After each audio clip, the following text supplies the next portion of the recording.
Welcome back to another episode of Doing the Most. I do want to start off by saying or addressing the elephant in the room. You probably don't see it, but it's here. It's definitely in here. What I want to just say real quick is I apologize for not being here with you guys. I know we said this was going to be kind of the environment where we get to talk about basketball. We are friends. We're just chilling, whether you guys are writing in the comments, you're messaging me on Twitter, you're tweeting at us, whatever it is. I want to eventually be live where we're streaming. We tried that before. We had a lot of fun with it. So I definitely want to get to that place. I know some people are actually listening to us on Spotify, trying to get us back on Apple. So this is going to be your place for all NBA content moving forward. I'm going to try my best to be here. It's very important to just be here, right? We just got to produce content. And that just brings us right into what I want to talk about, right? Being there. So if you might notice, I don't know if you could tell, but I'm kind of mismatching my brands right now. And there's a reason for that. Steph Curry. That's the big name that we're hearing right now. Steph left Under Armour. What is up with that? They didn't show up? Is that the case? Where do you guys think the falling out went? That was their prime, I don't even want to say ambassador. He was the face of the brand. Anyone thinks of Under Armour, they think of Steph Curry. That's just how it's been. Now the question really comes down to him as a free agent. Where is he going? I've been hearing a lot of talks about people saying, oh, he's definitely going to Nike. He's getting his own thing down there the same way Jordan has, LeBron has, and this is perfect for his retirement, his way out. He's going to start making some golf sneakers and all that. Like those, he has so much on the way out. That's what he's focusing on. When I see it like, he's been with them for so long. Nike did him wrong, right? It was actually Nico, the man that did Dallas wrong, who got fired recently, that did Steph wrong. If you actually look at that, it's actually insane. How bad is Nico at his jobs? I don't think it was his job that got rid of Luka. I know we got Luka in the background and Mr. Shaq Diesel LA right there. I kind of wanted to pay homage for one of the craziest trades we've ever seen happen last year. And reality is, I don't think that was Nico's fault. There's definitely a bigger play there. They just used him as a scapegoat, right? They used him as the scapegoat. Obviously, no one in their right mind would trade Luka Doncic for Anthony Davis. It just made no sense to all of us, and there's a reason for that.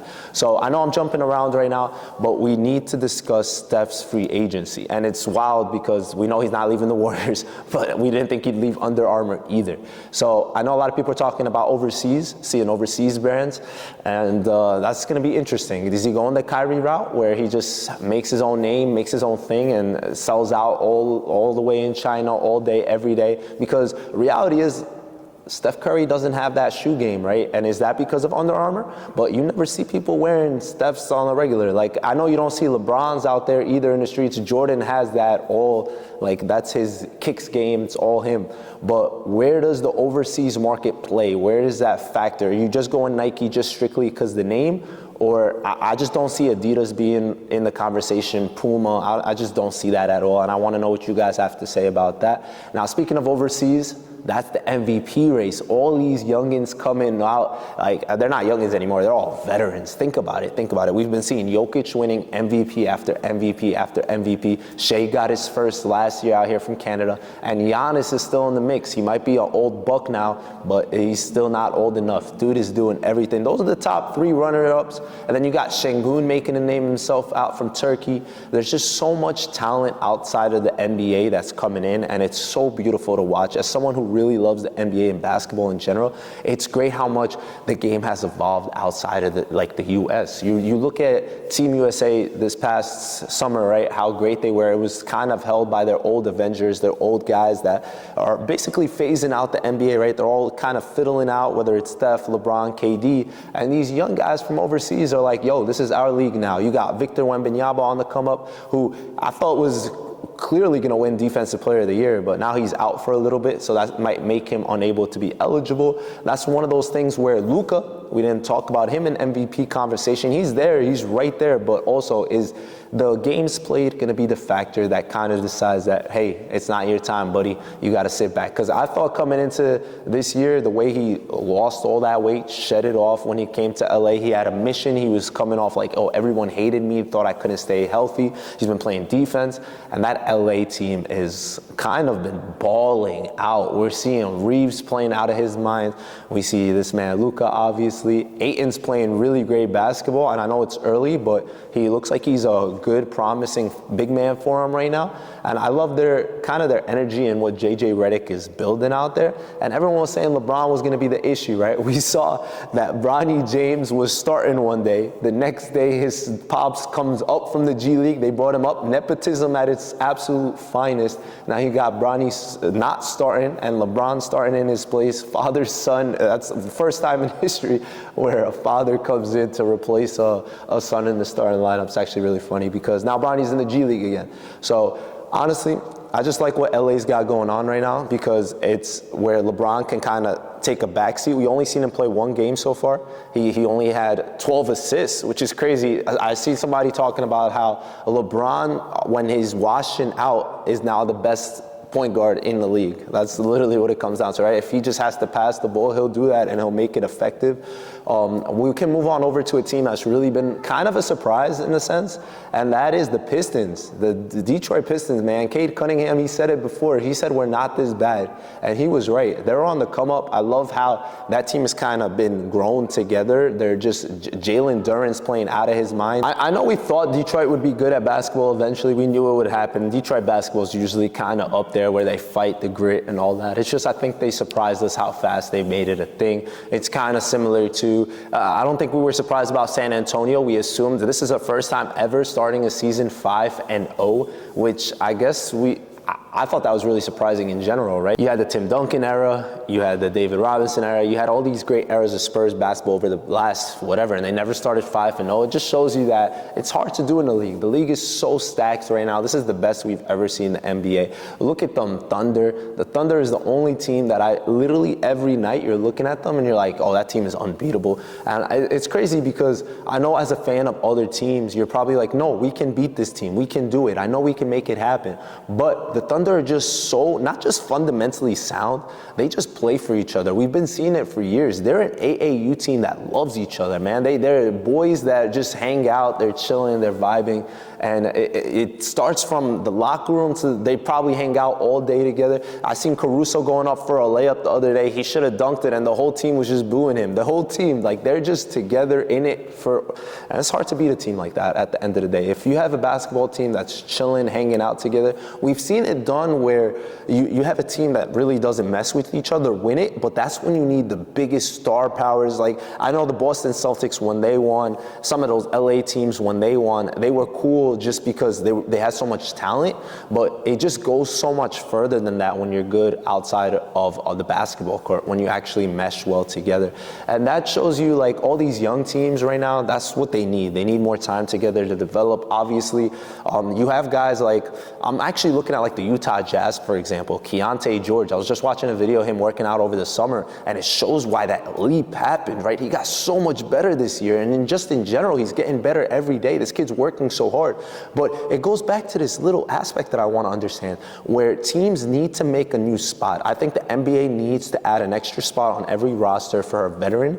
I think that's one thing that's really missing on all these teams. Like, who's the veteran for the Jazz right now? Markkanen? I know he's been in the league for 8 years or whatever, but you need like this one Udonis Haslem role on every team. You need a guy that really doesn't play. He's just there to fill up, to build that culture. Like back in the day, every team had a couple of veterans. Every team, no matter who you were, so you were learning from someone that's been there, someone that's polished, someone that understands not just the ins but the outs. Like literally just like kind of teaching these young kids. They're 18 years old, 19 years old, 20 years old coming into the league, and they're looking up to a 22-year-old, a 24-year-old trying to teach them the way. Look at the Sixers, all these young guards on their team, and they're all so good, right? You got VJ, you got Maxey, you got McCain, you got all these nice guards. At least they have Kyle Lowry there. I'm sure he's in their ear talking to them, telling them. Paul George is there.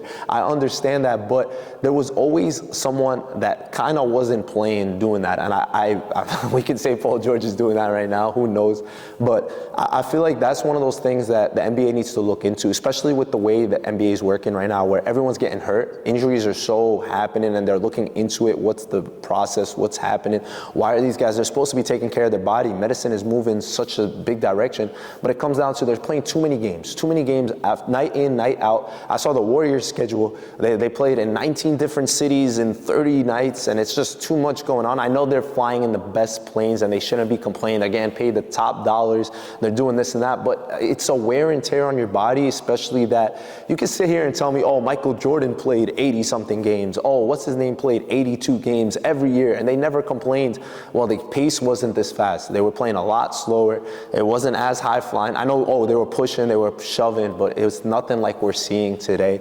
Plus, guys are coming into the league with so much more miles on their body. If you look at it with AAU, just travel basketball in general, how much it's been growing. The guys don't really have an off season anymore. Back in the day, you checked out of basketball, you were doing something else. And now I think they're playing basketball a lot more, and that's why it's certain when it comes to training camp, that's why there's injuries left and right.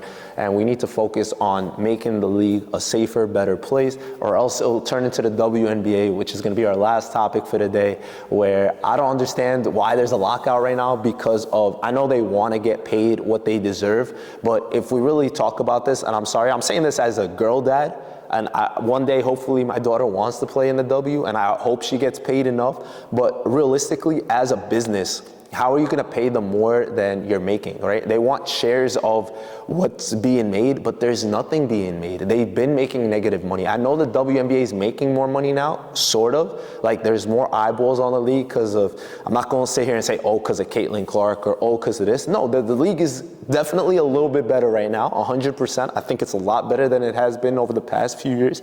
But the reality is, when your salaries already, they're talking about millions now for some players. You can't keep sitting here and be like, oh, well, an NBA player is making 100 million. Oh, this guy's making 70 million. Well, the NBA makes a lot of money. That's the difference. Plus, they're playing 3 to 4 times more games than you. That's another aspect that I never see any of them talking about. They play so much more games. It's not even close. Now y'all got your chartered flights, right? You guys got what you kind of want. And I know you're talking about, oh, different leagues are offering them more money to go play somewhere else. But the reality is, there's too many players, too many teams in the WNBA, right? So now all that money has to get split up amongst all of them. So you want to just cut off roster spots, you want to make it less teams, then you can get paid a little bit more. But the reality is, it's never going to happen. I really do believe if the WNBA doesn't figure it out this year, it's going to be really bad. Because if they don't agree to something, they're going to keep wanting more and more and more, and they're not going to reach that. They might not come back. They might tell you, go play in whatever league you want to play in. Oh, Caitlin might have a shot going to play in the Big Three, or someone else might have a shot going to play here or there, but a lot of them aren't. A lot of them are going to not have jobs. And I'm saying it like that, I apologize. I talk about the NBA in the same way. I don't want anyone to be like, oh, you're talking about us like this. We're not like this. But hopefully we'll have a WNBA player on here soon so we can talk to her and discuss what she thinks is best for the future of the W. And we obviously wish them the best. Hopefully they can figure it all out in the long run. It's just one of those things that it's tough. It is definitely tough, especially in a business standpoint where you're not making that much money. So that's where we're going to end today. I know we didn't talk about everything. There's too much going on in the NBA. There's too many players, too many teams. The NBA is just the most beautiful place in the world for me, right? We all believe so. In a sense, we all think it, I don't know, at least for me, I want to say like my life revolves around the league, right? Whatever it is, even though I've never played in it, even though I've never coached in it, I don't know anyone that plays in it, but it's like I wake up, I want to know what happened last night. Before I go to sleep, I want to watch the games. I want to know, I'm all tuned in to who got hurt or who's playing, who dropped 50, and that's what makes it so pretty and beautiful and enjoyable. So I hope you guys enjoyed. It's been your boy Mos. Thank you for doing the most.